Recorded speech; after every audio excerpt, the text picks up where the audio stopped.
और इस ट्रेन से इतना प्रेम मत जगाइए, इस शरीर से और इस संसार से इतना मोह मत जगाइए कि इससे बिछुड़ने में आपको दर्द हो, कष्ट हो।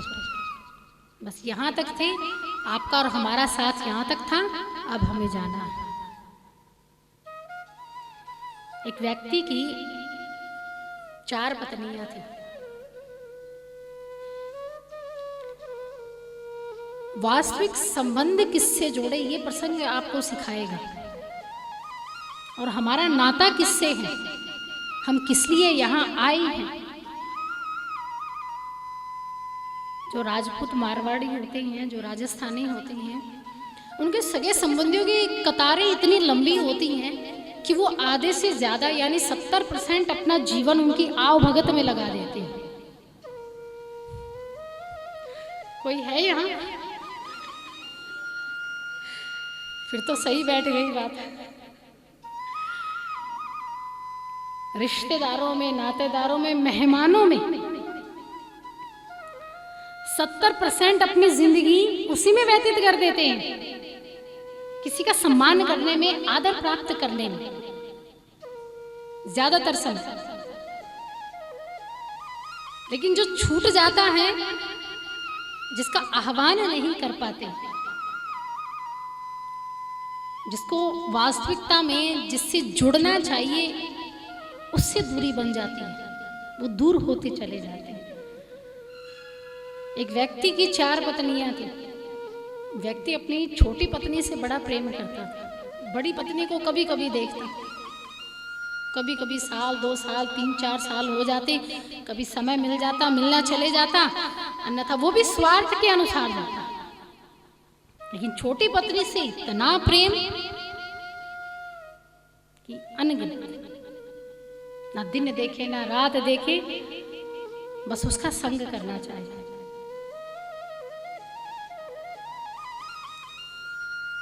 चारों पत्नियां समय व्यतीत कर रही थी, पति के साथ वहन कर रही थी। कुछ समय बीतने पर व्यक्ति को एक भयावह बीमारी ने घेरा, यानी कैंसर ने घेरा। भयानक बीमारी आई, डॉक्टर के पास गए। डॉक्टर ने कहा कि आप 5 दिन में मरने वाले हैं, 5 दिन में आपकी मृत्यु हो जाएगी। और व्यक्ति डर गया कि 5 दिन में मेरी मृत्यु हो जाएगी तो मैं क्या करूं। परिवार में गया, सगे संबंधियों के पास गया, लेकिन सबने किनारा कर लिया। परिवार में बची थी 4 पत्नियां। सबसे छोटी पत्नी, जिससे सबसे ज्यादा मोह था, सबसे ज्यादा प्रेम था, उसके पास गया। कहा, देखो मुझे इतनी भयंकर बीमारी लग गई है, कैंसर हो गया है, तो कम से कम तुम तो मेरा साथ दो, मेरी सेवा करो। और डॉक्टर ने अल्टीमेट दिया है कि 5 दिन में मैं मर जाऊंगा, तो इतना तो करो कि तुम मरने, जब मैं मरूं तो तुम मेरे साथ हो। और मैंने तुमसे इतना प्यार किया है तो तुम मेरे साथ सती भी हो जाओ। अब छोटी पत्नी ने कहा कि मैं क्यों सती हूं, मैं क्यों मरूं तुम्हारे लिए, अब तुम्हें तो 5 दिन में मरना है, आज नहीं तो कल सबको मरना है, अब मर जाओ। अच्छा हुआ तुमने पहले ही बता दिया, क्योंकि वो सुंदर थी, वो कभी बूढ़ी नहीं होती, नवयौवन रहती। अच्छा हुआ तुमने पहले ही बता दिया, मैं अभी छोड़कर तुम्हें जा रही हूं। पति भौचक्का रह गया, अचंभित हो गया कि जिससे मैंने इतना घनिष्ठता बढ़ाकर रखी, आज वो मुझे छोड़कर जा रही है। इसने मुझे धोखा दिया। उससे बड़ी वाली के पास गए, कहा कि तुम मेरा साथ दो। कहा, दूंगी, लेकिन घर के द्वार तक, बस इतना ही साथ दूंगी, आगे मैं नहीं जाऊंगा, बस इतना ही। हाँ, इतना ही। तीसरे के पास गए, कहा कि मैं 5 दिन में मरने वाला हूं, तुम तो मेरा साथ दो, तुम मेरा साथ दो। कहा, दूंगी, लेकिन शमशान तक तुम्हारे साथ चलूंगी, उससे आगे मैं नहीं जाऊंगा। अब गए बड़ी के पास, जो कभी कभी मिलने जाते हैं, स्वार्थ के माध्यम से जाते हैं। आज उसके पास जाकर कहा कि तीनों ने मेरा साथ छोड़ दिया, कोई मेरा साथ नहीं निभाएगा, इस जीवन में, क्या तुम भी मेरा साथ नहीं निभाओगे? उसने कहा कि मैंने आपसे विवाह किया है, आप मुझसे प्रकट हुए हो। ये भी मैं बताऊंगी कि ऐसा उसने क्यों कहा। तुम मेरा अंश हो तो मैं तुम्हें कैसे छोड़ सकती हूं? मैंने तुमसे संबंध बनाया है। मैं जीती जी ही नहीं, इस लोक में ही नहीं, यहां से जाने के बाद भी तुम्हारा साथ निभाऊंगी। तुम जहां कहोगे वहां मैं चलूंगी।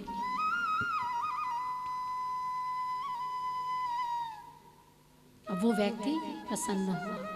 आज उसे एक सीख मिल गई उन चारों पत्नियों से। वो चारों पत्नियां कौन थी? जो सबसे छोटी पत्नी थी, जिससे वो सबसे ज्यादा प्रेम करता था, वो पत्नी थी धन। धन को जब व्यक्ति कमाता है, मेहनत से कमाए या 2 नंबर के धंधे से कमाए, जब वो पास आ जाता है, जब वो अपनी तिजोरियों में आ जाता है, अपने घर में स्थान बना लेता है, तो अभिमान भी साथ लेकर आता है, घमंड भी साथ लेकर आता है। गर्व होता है अच्छे के लिए, लेकिन अभिमान होता है गलत रास्ता चुनने के लिए। जिसका भविष्य अच्छे में हो वो गर्व है, और जिसका भविष्य आपको अधर में लेकर डूबे वो अभिमान है, वो घमंड है। वो पहली पत्नी थी धन। वो दूसरी पत्नी जिसने कहा द्वार तक साथ दूंगी, यानी एक पुरुष की वो पत्नी जो सांसारिक विवाह बंधन में जो बंधते हैं, वो पत्नी, वो द्वार तक ही साथ देती है, उससे आगे तो नहीं जाती। और तीसरी पत्नी शरीर, जो शमशान तक साथ देगा। और चौथी पत्नी जिसने ये कहा था कि तुम मुझसे प्रकट हुए हो, मेरा ये फर्ज बनता है, कर्तव्य बनता है कि मैं तुम्हें इस लोक में ही नहीं, उस परलोक में भी तुम्हारी सहायता करूं। और वो चौथी पत्नी जो कभी कभी पुरुष जिस उसके पास जाता था, वो चौथी पत्नी थी परमात्मा, यानी ईश्वर। ये सच्चाई है ना। इस प्रसंग से आप अंदाजा लगा सकते हैं कि जिस ईश्वर से हम दूर हो चुके हैं, जिस ईश्वर से हम कभी कभी जाते हैं। अब हर रोज तो आप मंदिर नहीं जाते होंगे, मैं मानती हूँ कि 10 में से 2 या 3 होंगे कि जो हर रोज ये जिसने ये नियम बना रखा है कि मंदिर में जाएंगे, ठाकुर जी के सामने बैठेंगे, भगवान के सामने बैठेंगे, कुछ पल उन्हें अपने जीवन के देंगे। वो 10 में से 1-2 ही हो सकता। मान लो बारिश हो जाए, अब बारिश हो रही है तो रोज जाना संभव, कई बार असंभव हो जाता है, जा नहीं पाते। अब किसी का मंदिर 2-2, 3-3 किलोमीटर, रोज 4-4 किलोमीटर दूर हो, तो वो मंदिर में कैसे जाएंगे?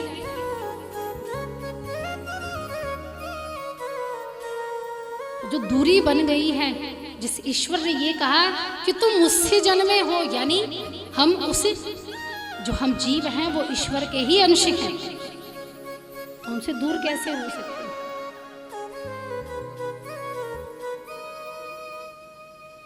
तो यही वो परमात्मा स्वर, वो जगत पिता परमेश्वर जो हमेशा हमारे साथ रहते हैं, और केवल जीवित ही नहीं, मृत्यु के बाद भी वो हमारे साथ रहते हैं।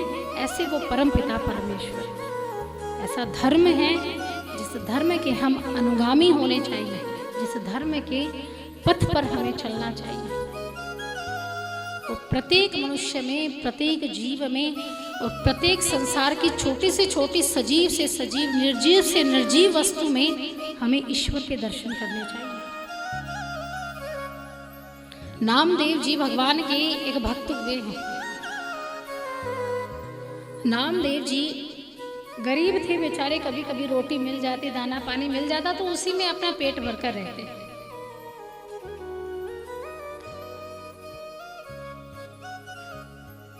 कभी कभार भूखे रह जाते, कभी कभी व्रत का पालन करना पड़ता, लेकिन उनका नियम ये था कि अगर किसी पक्षी को, छोटे से छोटे पक्षी को भी वो देख लेते, बड़े से बड़े हिंसक जानवर को भी देख लेते, तो उसमें भी प्रभु के दर्शन करते थे। उसमें भी भगवान की प्रार्थना करने लगते थे। नामदेव जी इतने भोले थे कि एक बार वो भोजन कर रहे थे, हाथ में रोटी लेकर वो खाना खा रहे थे, तो कहीं से कुत्ता आ गया भूख से बिलबिलाता हुआ। तो कुत्ते ने नामदेव जी के हाथ से रोटी छीन ली और दौड़ने लगे, भाग गए। तो नामदेव जी ने कुत्ते में ही भगवान को देख लिया कि मैं भोजन कर रहा था और भगवान ने आकर मेरी हाथ से भोजन ग्रहण कर लिया। और नामदेव जी ने क्या किया, इतने भोले थे कि वो सूखी रोटी खा रहे थे तो कुत्ते के पीछे दौड़े घी की कटोरी लेकर कि प्रभु कहाँ आप सूखी सूखी खा रहे हो, थोड़ा घी तो लगा लो। कि प्रभु थोड़ा सा रुको तो सही, तनिक ठहरो तो सही, अरे जरा रुको, हम आपको रोटी पर घी लगा कर देंगे, आप आराम से बैठ कर खाना। जब नामदेव जी ने भगवान भगवान कहकर पुकारा, हरि हरि कहकर पुकारा, तो उसी श्वान से, उसी कुत्ते से बाके बिहारी जी प्रकट हो गए। जहां नामदेव जी ने कुत्ते में से भगवान के दर्शन करवा दिए। ये राम नाम का ही फल है। छोटे से छोटे जीव में और बड़े से बड़े जीव में भी जो भगवान के दर्शन कर ले तो न जाने कहां से भगवान प्रकट हो जाए, किस गुण से प्रभु रीझ जाए। ये प्रभु का गुण है।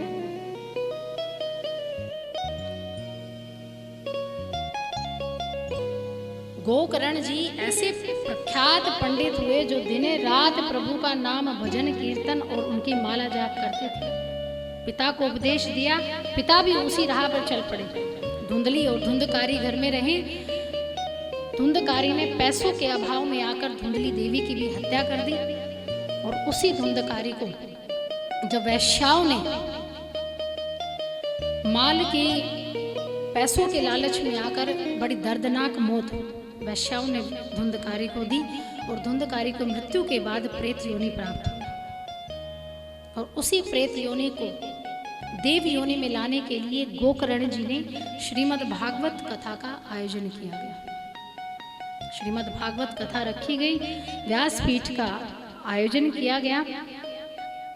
व्यासपीठ पर गोकर्ण